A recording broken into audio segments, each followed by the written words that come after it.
Hey freelancers, my name is Mary Ann Bramish. If you are new to my channel, I am a freelancer in Los Angeles and I'm just trying to stay on top of my life. Today's video is going to be about my sleep schedule. Having a healthy relationship with sleep is really important, and that is why I wanted to share this video with you guys. If you don't get enough sleep in a day, you're harming yourself, and you're gonna feel it. And it's going to impact the quality of your work. It's going to impact your quality of life. Having a healthy relationship with sleep is key, and this is how I stay on top of my relationship with sleep. My schedule as a freelancer needs to be pretty open, so it's hard to have regular sleep schedules. I may need to be up at 5 a.m. one day to go nanny, or I may need to stay up until 2 a.m. nannying. Because of that, it is hard to make sure I'm getting enough sleep. It's hard to stay on top of self-care. It's hard to be well rested and stay on top of everything else when I'm having this jerked around feeling.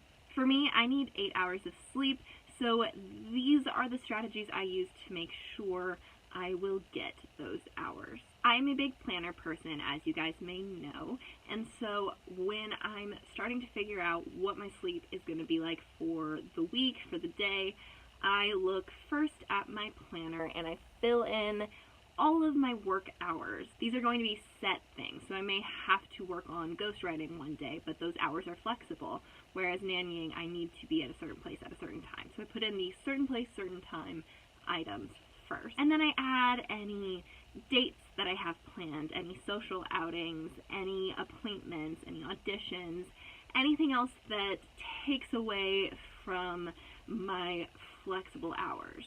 I also need to fill in everything else like batch cooking for the week, grocery shopping, and also mapping out the hours that I ideally will be working on my freelance work, my YouTube, my podcast, my writing, all of that, and map out my ideal schedule for the week. Basically, I look at each day, and depending on what time I have to be up, I want to be up about an hour before then, so that I have half an hour for travel and half an hour for waking up.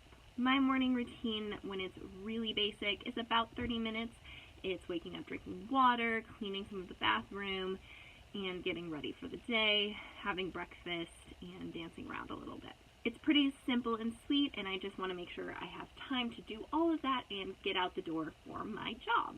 So once I figure out how much time I need in the morning, what time I need to wake up, I can just backtrack from there and see what is 8 hours before my alarm will go off, and that will be my official bedtime. Now, sometimes there's going to be an event in the evening that makes it harder for me to get the full 8 hours, but ideally I'll be able to just backtrack from the morning time. When I have a freelance day where I don't need to be up at a certain time, that's where I'll give my schedule some flexibility. If I have a free day for my freelance work, the night before I may plan on going on a date or staying up a little bit later with my boyfriend and sleeping in and just working later hours the next day. But it is important that I set an awake time for that day. I will look at, okay, if we're going on a date, maybe I'll plan on staying up till 2 a.m., so I'm waking up at 10 a.m. and I'm getting to work really quickly. Half an hour morning routine into the work.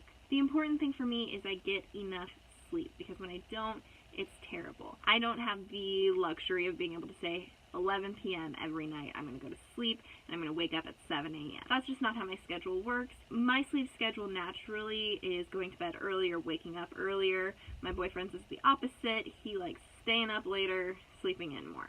And because we're working on a lot of projects together, we've sort of had to adapt to each other's, and him wake up a little earlier, me wake up a little later, and meet in the middle somewhere. So really it's just a matter of working with the flexible hours I have to make sure I can have my nights out and find balance there, and also have my early mornings and find balance there. Maybe I go to bed at 10 p.m. one night, the next night I don't go to bed till 2 a.m. But as long as I'm getting the 8 hours, I can stay mostly on track and avoid my burnout. If you're like me and you don't ever have official weekends off or days off, try to establish one day a week when you will be able to sleep in. And again, it may have to vary which day, because if it's Saturday morning, I'll sleep in. I may have a nannying job on a Saturday morning, and then that plan's out the window. Looking at my schedule each week and deciding which day I won't have to set an alarm, and I can just sleep until my cats wake me up, which is usually just going to be 8 a.m. anyway. As a freelancer, finding the time to sleep is important.